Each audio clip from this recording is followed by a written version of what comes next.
Hey, what is up, mortals? It is Ellen here with a new video for you. Welcome to part 4 of What If Saitama Was in MHA. I just wanted to greet you guys by saying sit back and relax, you're in for a treat. So, we begin. Midoriya felt like all eyes were on him as he entered the classroom. The students gawked at him, wide-eyed, as some whispered to each other. A girl with green hair spoke up, breaking the silence, saying, "You're the one who destroyed the training ground, Ribbit." Midoriya's display at the entrance exam seemed to have spread by word of mouth very quickly, as many of the students looked at him like he was some kind of deranged animal. His actions during the entrance exam were more out of character than he'd like to admit, so now he had to focus on proving to his class that he isn't as crazy as he acted.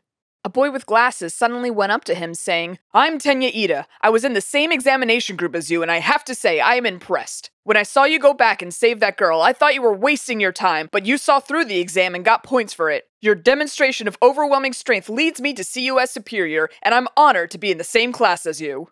If you only see me as superior because of my strength, then your view of what a hero isn't right, Midoriya replied.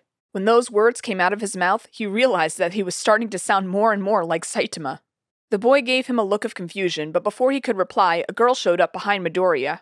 "Is that you, Midoriya?" He turned around to see Uraraka, and when she got a look at his face, she smiled. "Oh my gosh, it is you! I'm so glad that we got into the same class!" Midoriya returned her excitement as they chatted excitedly until a deep and tired voice cut their conversation short. "Quiet down, we haven't got all day." The man introduced himself as their homeroom teacher, Shota Aizawa. He didn't waste any time with explanations as he announced that the class would skip orientation and take a quirk assessment test.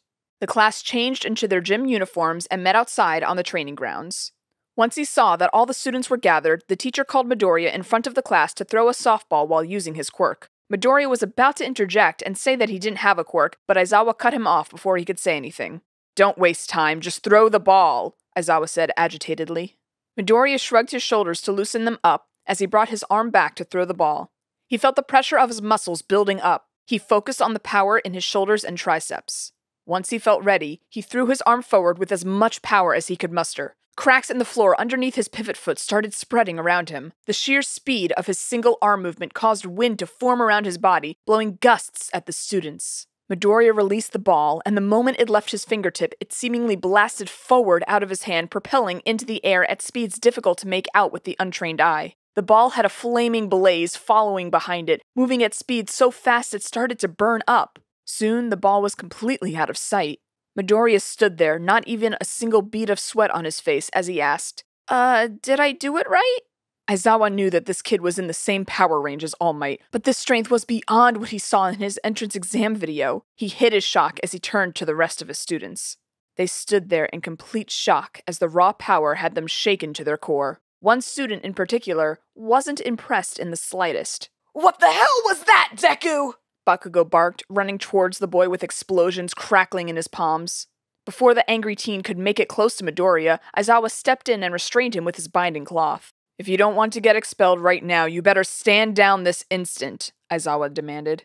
After seeing Bakugo back down, he released his hold on him. After getting that interruption out of the way, Aizawa showed the class Midoriya's score, an infinity sign. The ball had reached past the Earth's gravitational field, and thus would now infinitely float in space. "Now that you have gotten your example, it's time to continue with the assessment." Several students cheered and congratulated Midoriya, his display of strength amazing them alongside his impossible score. The students started feeling excited, but hearing this made Aizawa irritated. He wanted them to take this seriously, so he decided to give them a warning. Being a hero isn't all fun and games. Whoever gets last place will be promptly expelled. The students quickly dispersed and started going off to start their assessments, feeling the pressure of expulsion at their backs.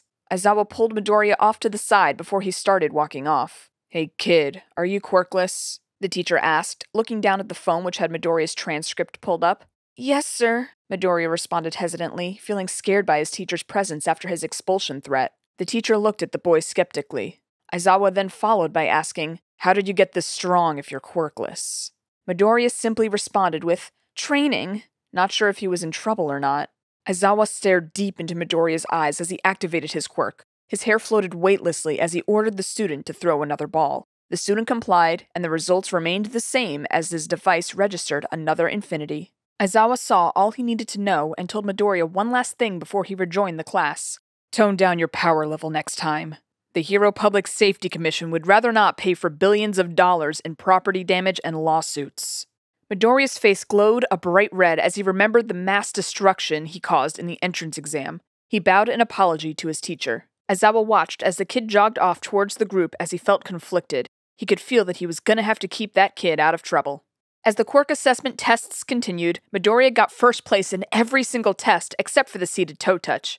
When it was time to reveal the results, it wasn't a surprise to see that Midoriya got first in his class. What was a surprise was when Aizawa promptly expelled the student who was in last place. Minoru Mineta, go to the principal's office. You're expelled. The small purple-haired boy was crying and begging Aizawa to reconsider, but the teacher wasn't budging. Aizawa made the test so that his students could do the assessment feeling like death was on the line, as he feels like that's what every hero should prepare for. Mineta got expelled and was reinstated the next day, so he got to experience his first death as a hero. After a couple of days of getting used to regular classes, the class that the students were most excited about came, Hero Basic Training with All Might. The students got changed into their hero costumes, and they went out to a city battlefield for the class. Midoriya's hero costume was made by his mom based on a design she saw in his notebook. It was a green jumpsuit with some white designs on the side. He had a hood that imitated All Might's hair, and a face mask that would cover and protect his face. He also had a white cape flowing behind him. The cape was Saitama's idea. All Might explained that there would be a drill consisting of a hero team and a villain team. The villain team would be protecting a bomb, and the hero team would have to secure the weapon. After pulling lots, the first team in the exercise was the hero team, Midoriya and Uraraka, and the villain team, Bakugo and Bad. The pair were the perfect embodiment of a villain team. Both teens had a mean temper, and they immediately started butting heads while walking to set up for the battle. Midoriya knew about Bakugo's quirk, so he tried to remember what he knew about Bad's. His quirk was called Fighting Spirit, and it was fairly straightforward. The angrier he got and the more damage received, the stronger he became. By the looks of his conversation with Bakugo, Bad was already screaming his lungs out at the other. Midoriya kept this information in mind.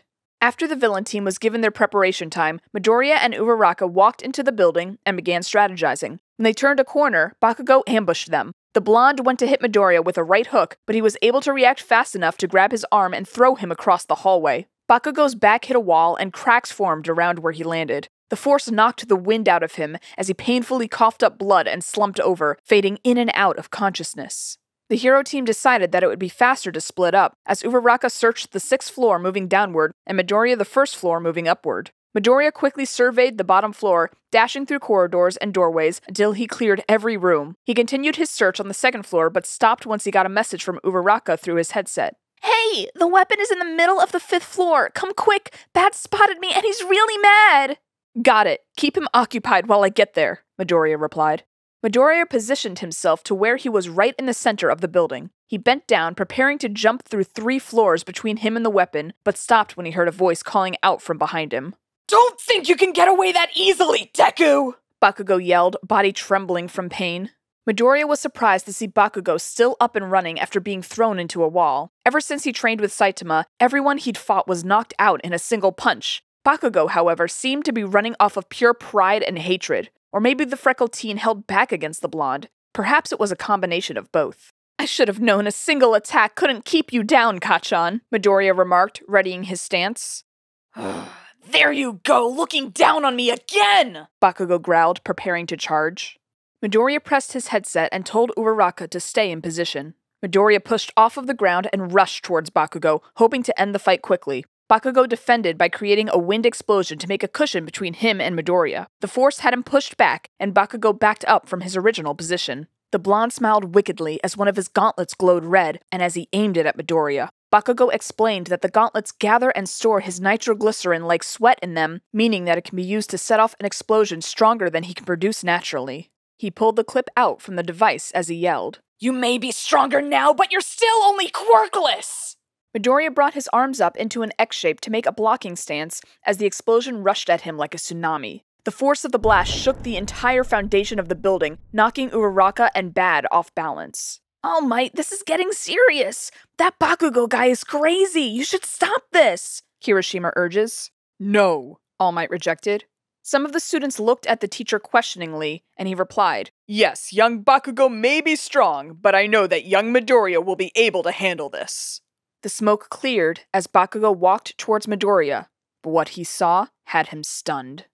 Honey is a free browser add-on available on Google, Opera, Firefox, and Safari. If it's a browser, it has Honey. Honey automatically saves you money when you check out on sites like Amazon, Papa John's, Kohl's. Wherever you shop, it's a good chance that Honey can save you money. All you have to do when you're checking out at these major sites is click that little orange button, and it will scan the entire internet and find discount codes for you. It takes 2 clicks to install Honey. Now, anytime you check out, Honey will scan the entire internet and find coupon codes for you. If there is a coupon code, they will find it. And if there's not a coupon code, you can rest assured that you are getting the best price possible and there is literally not one available on the internet. If you install Honey right now, you can save like $50 to $100 on your shopping doing nothing. There's literally no reason not to install Honey. It takes 2 clicks, 10 million people use it, and 100,000 5-star reviews. Unless you hate money, you should install Honey. How? Bakugo starts. How are you still up? Midoriya brought his arms down, revealing that he didn't even have a single scratch from the attack. His costume was now singed, but his arms remained intact. Bakugo, don't set off that attack again. Even as a villain, you shouldn't be destroying the stronghold you're supposed to be protecting. You're going to lose points for this, All Might announced over the speakers. Bakugo clicked his teeth and moved his focus back to Midoriya. He seethed with anger as he clenched his fists. You never should have been able to compare to me! You're still only a quirkless deku! Bakugo charged at him again and feinted with a right hook. He used an explosion to go over Midoriya's head and attempted to set off an explosion against his back. Midoriya was able to quickly turn around, which caught Bakugo off guard. Before the blonde could course correct, he got punched in the jaw, causing him to drop to the floor, unconscious.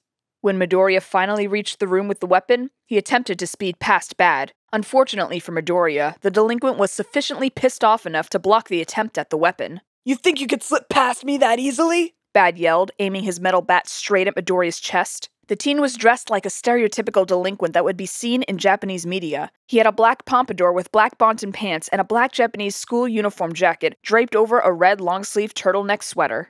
Bad winded up a swing, and his bat crashed into Midoriya's shoulder. Huh? What the hell?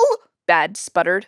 His bat had made a satisfying thunk from its impact with Midoriya, but the boy still stood, unfazed by the attack. Bad gritted his teeth as his anger grew. He wound up for another attack, but Midoriya had grabbed the bat before Bad had made contact with him. Midoriya stared deep into Bad's eyes as he threw the bat out the window. Bad was definitely reaching his emotional limit. He balled up his fists and moved to punch Midoriya square in the jaw. Bad's anger had blindsided him, and he was too distracted by Midoriya to remember that another hero was in the room. Bad threw punch after punch at Midoriya as he dodged each swing, and Uraraka was easily able to sneak past the angry teen and touch the weapon.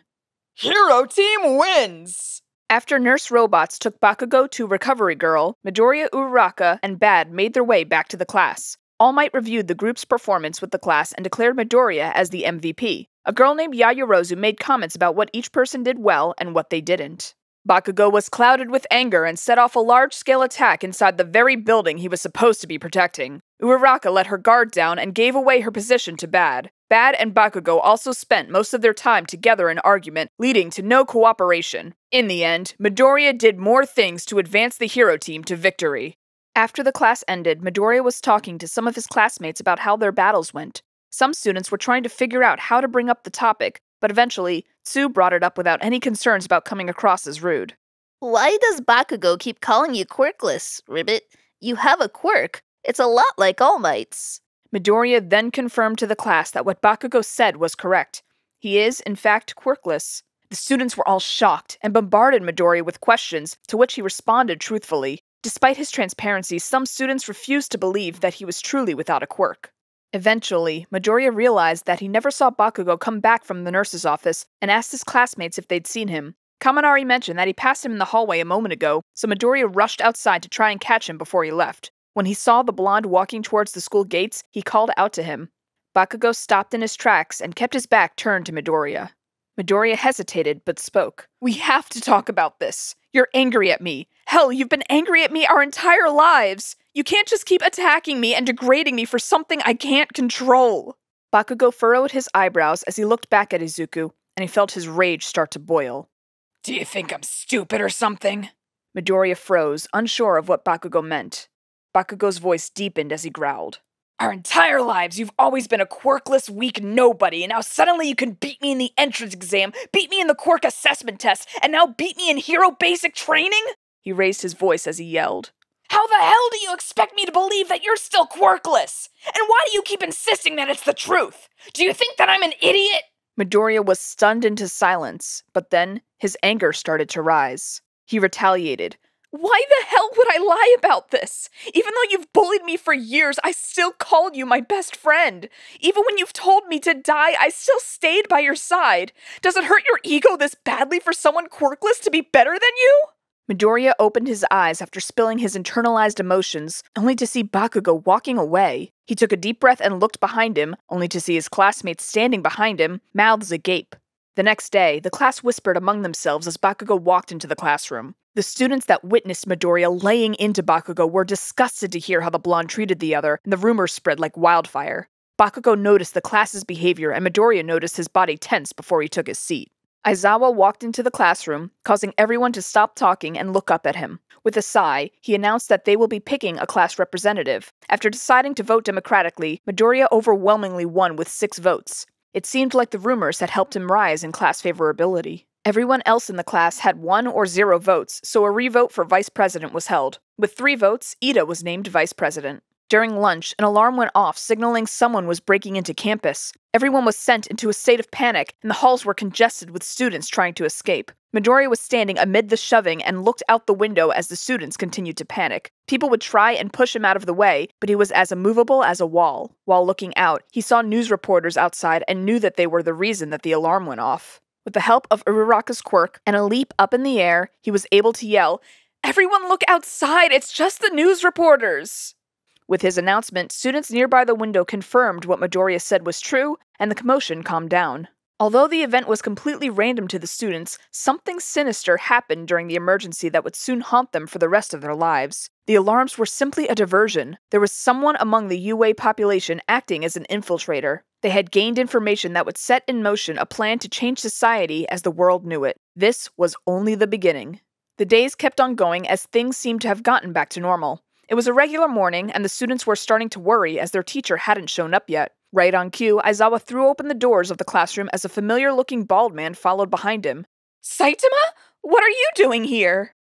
Thank you all for indulging yourselves in all this information thus far. I hope you enjoyed it. Now, there are a few more things that I'd like to go over before the video ends. Firstly, if you're in the mood for some great storytelling, We the Celestials has got you covered. Our We the Celestials, My Hero Academia, and Naruto What If channels retell the story of their namesake anime with a twist. Check it out if you're interested. Secondly, on behalf of We the Celestials, I'd like to thank everyone involved in the production of today's awesome content. Their details can be found in the description below. Lastly, if you're interested in what we do here at We the Celestials, then I'd like to extend you an invitation to join the team. The only caveat being that we only accept members from 16 years and up to join our crew. You can sign up for whichever category fulfills your interests by joining the recruitment Discord using the link in the description below. We're always looking for new members to join us. Well, that's it from us for today's video, so thank you all for watching and have a great day.